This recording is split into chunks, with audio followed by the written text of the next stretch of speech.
He is Britain's most famous naval commander of all time. He won some of the most resounding victories in British history and lost an arm and the sight of one eye in the process. His leadership inspired devotion, even love, in those who served him. He had a controversial and tempestuous love affair with the beautiful Emma Hamilton. He is Horatio Lord Nelson. But some say he was a cruel, self-promoting adulterer, a glory hunter, and even a war criminal. I'm Major Gordon Corrigan. I've always been fascinated by military leadership. I want to get behind the legend of Nelson and look for the truth.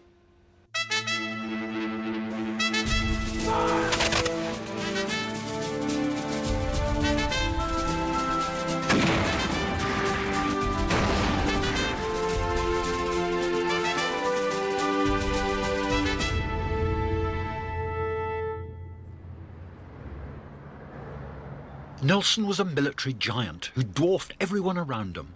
The tremendous hold he had over his contemporaries is reflected in the magnificent Nelson's Column, built to commemorate his death at the moment of his greatest victory. Standing over 200 feet tall and cast from the bronze of captured French guns, it stands in an unequalled position in the heart of London and is testament to Nelson's outstanding bravery.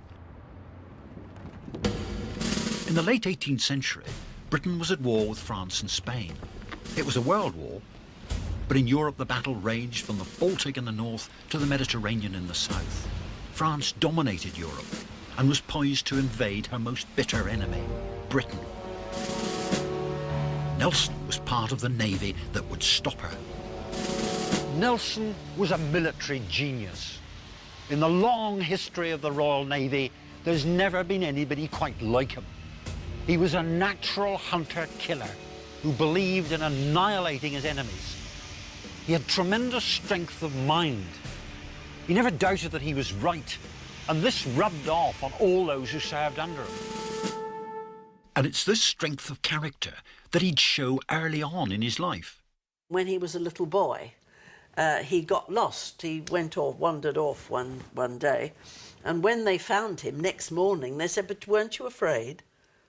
He said, "Afraid? What is fear?" It was fortunate that he was such a tough youngster, because within a few years he would join the Navy at the tender age of 13. It was clear from the start that he had the makings of a leader, for he was promoted to captain before he was even 21. Nelson would quickly move up the ranks and build a reputation as a flamboyant thrill-seeker with selfless courage. Now, those qualities don't necessarily go hand in hand with those of a great commander, but his daring individualism did start to pay off. Nelson was a fearless commander. He revelled in danger. It was almost like a drug to him. It was in a battle against the Spanish fleet off Portugal's Cape St. Vincent that he demonstrated this love of danger and a reckless disregard for his own safety. Nelson was impulsive. In February 1797, his ship was part of a British force sent to attack the Spanish fleet and prevent a combined Franco-Spanish invasion of England. Nelson broke away from the British line without orders, and he personally boarded and captured 2 enemy vessels. It was an extraordinary feat, unprecedented in naval history. With a keen eye for public relations, Nelson himself wrote an account of the battle for the newspapers. He became the hero of the hour. A flagrant disobeying of orders would be a common theme in Nelson's life. He was a maverick, and predicting his every move must have presented a real headache to his superiors. But he was a natural leader with brilliant judgment and instinct, and his commanders couldn't fail to be impressed, even when he wasn't victorious. His next battle against the Spanish, 5 months later, was a disaster, but I believe it well illustrates Nelson's personal courage.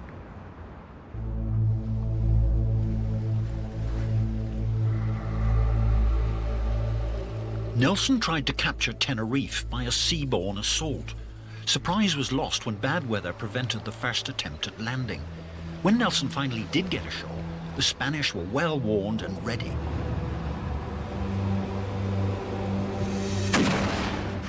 In the ensuing battle, Nelson lost 150 men and his upper right arm was shattered by grape shot. Nelson was no stranger to adversity. He'd already lost his sight in one eye in an earlier battle, and now he'd lost his right arm too. It would be a test of his strength of character. Nelson thought that the loss of his arm would mean the end of his career, and initially he became very depressed. Just 2 days after he lost his arm, he wrote to his commander-in-chief and he said, "I am become a burden to my friends and useless to my country. When I leave your command, I become dead to the world. I go hence and am no more seen."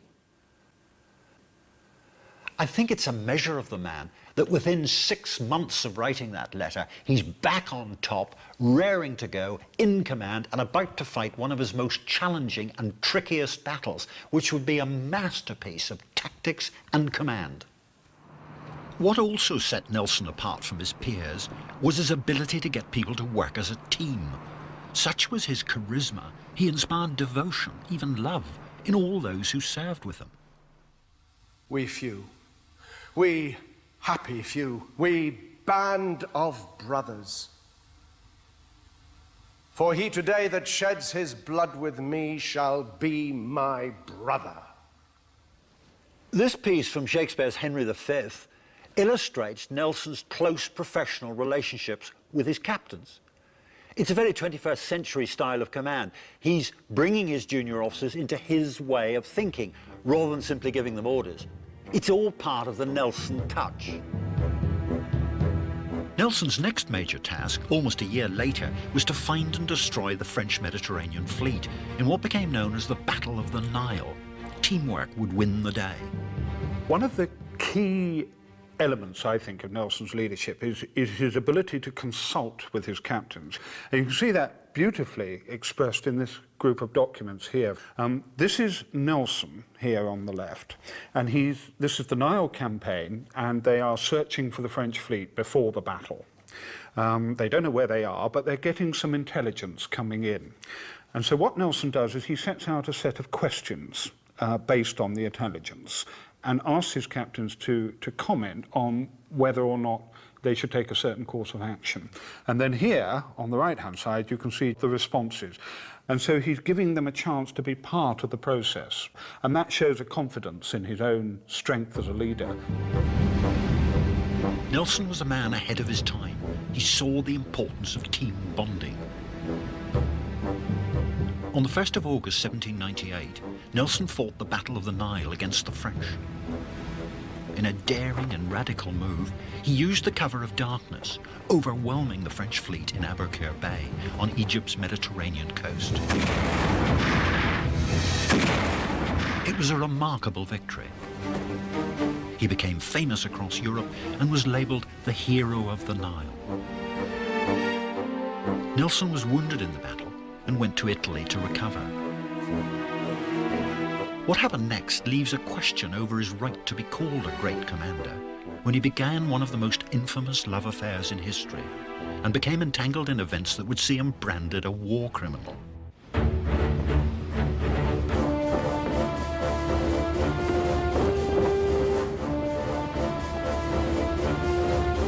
Nelson's professionalism had secured victory after victory against the French and Spanish fleets. But now, while recovering in Italy from a battle wound, he made a serious error of judgment. So does this fallibility undermine his greatness as a commander? What he did was certainly shameful. It all began in Naples, when he met the beautiful Emma Hamilton, wife of the British ambassador, Sir William Hamilton.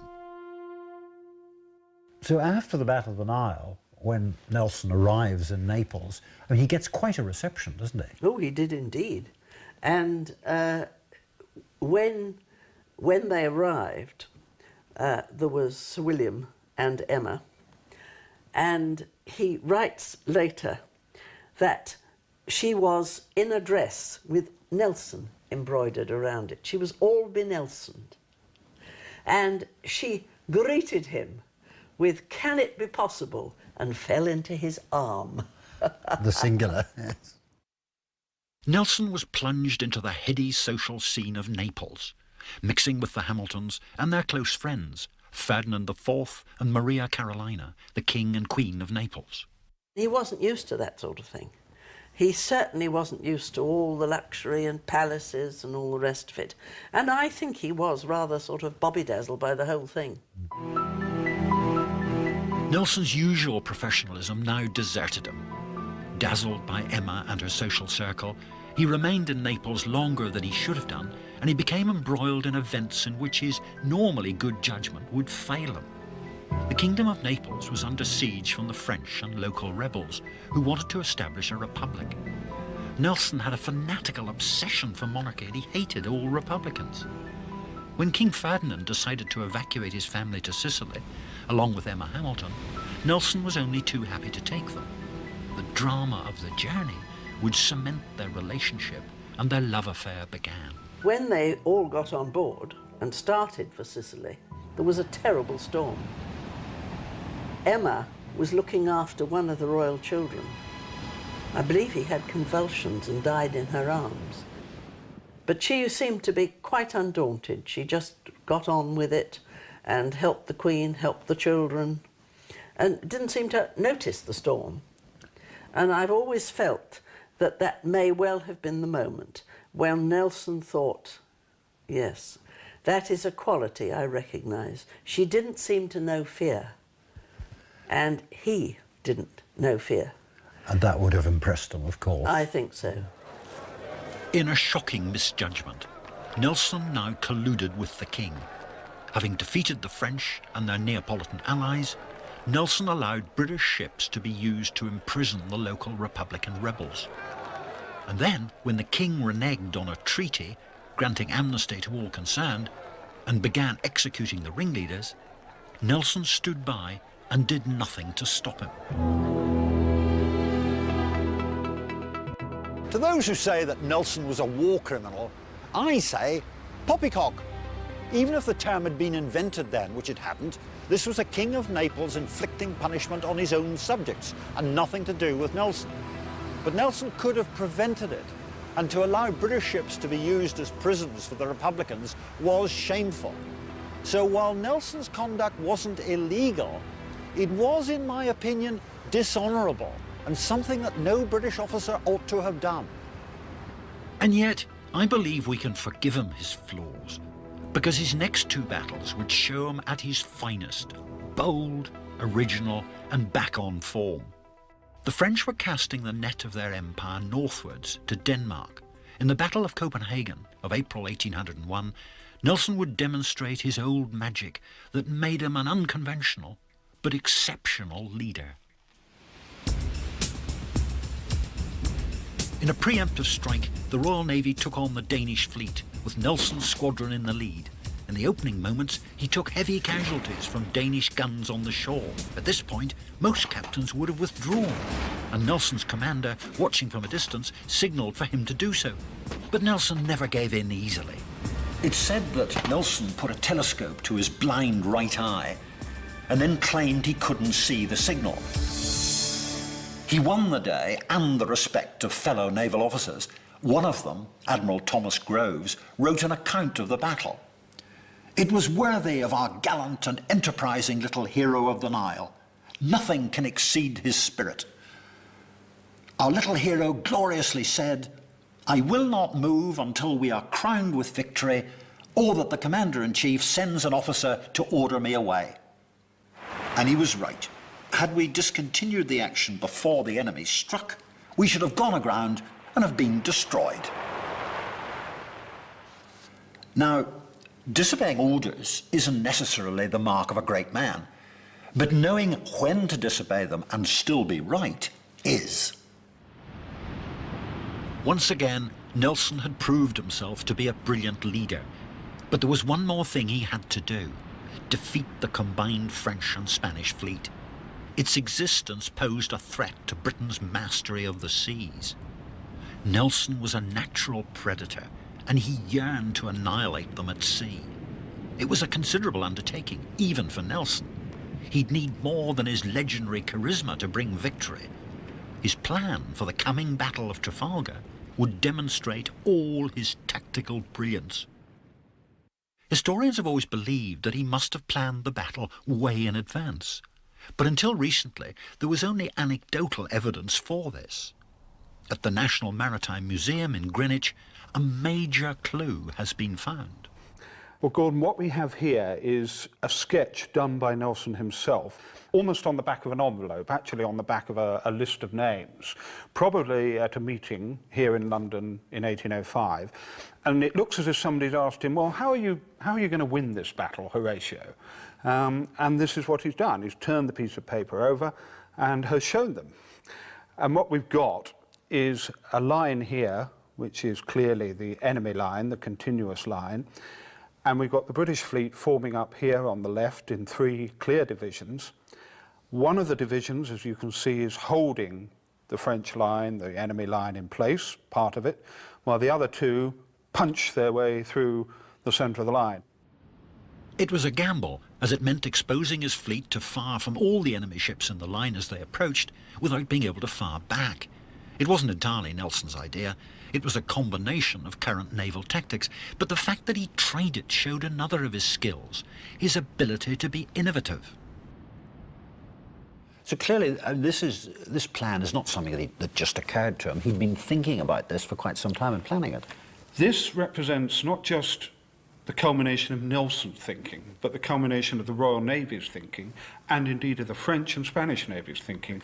The last 50 years of the 18th century were a time of tremendous change in naval tactics. Nelson responded to all this. He read about it. He'd served with people who'd been part of the experimentation. And so he, in a sense, draws together all that experimentation into this extraordinary plan. What's radical and revolutionary is that he has a plan that he's thought of long in advance so that everybody is well briefed.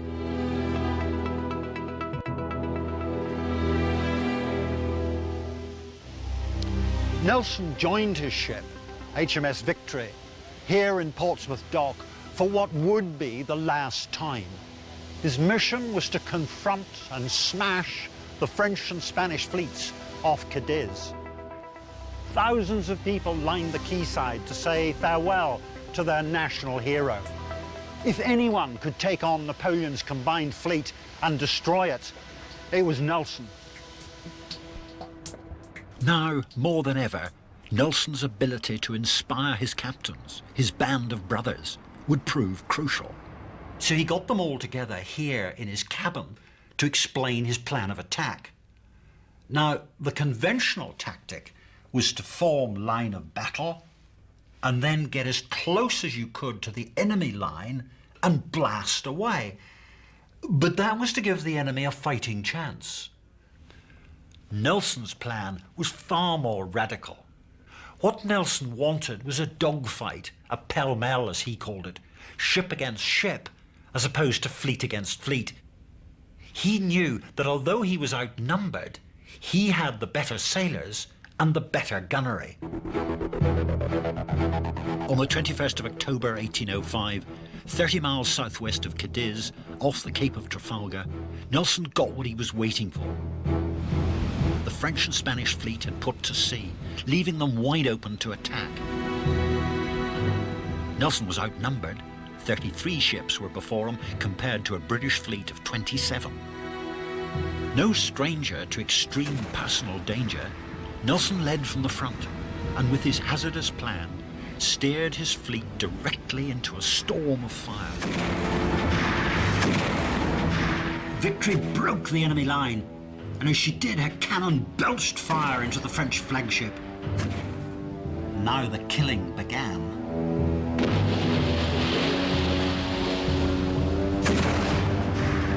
Once the French line was broken, all pretense at strategy disappeared, and the battle became a pounding match, a close-range massacre. The British ships fell on the French like half-starved hounds. 45 minutes into the battle, HMS Victory becomes entangled with a French ship, the Redoutable. Nelson is pacing up and down on the quarterdeck. when a musket shot is fired from the rigging of the enemy ship. It hits Nelson on the left shoulder, ruptures his pulmonary artery, and lodges in his spine. Fortunately for the British fleet, Nelson's death came too late to affect the final outcome of the Battle of Trafalgar. Such was the loyalty he commanded from his men. They fought on without him to win the day in a final gesture of commitment to the man they had come to love. When Nelson died, the fleet forgot its great triumph and its own sufferings in an astonishing and quite spontaneous outpouring of grief. Down in the gloom of the gun deck, one sailor found a piece of paper and a pencil, and he wrote a letter home. Our dear Admiral Nelson is killed. Chaps that fought like the devil now sit down and cry like a wench. Nelson had achieved one of the greatest victories in naval history. But it could have so easily gone wrong, for in a final reckless gamble, he'd fought the battle in a race against the weather. His fleet captured 18 enemy ships, but all but 4 of them were then lost in a storm. Yet again, Nelson had taken a risk. Yet again, it had paid off. That's the magic of the man. Nelson was a great commander and one of the greatest heroes in our long history. Certainly he was flawed, he was vain, and he could be pitiless. But his triumphs far surpassed his faults. It's the Nelson touch, the band of brothers, duty and country before all, daring and dash that make today's Royal Navy the best in the world. And that is the legacy of Nelson.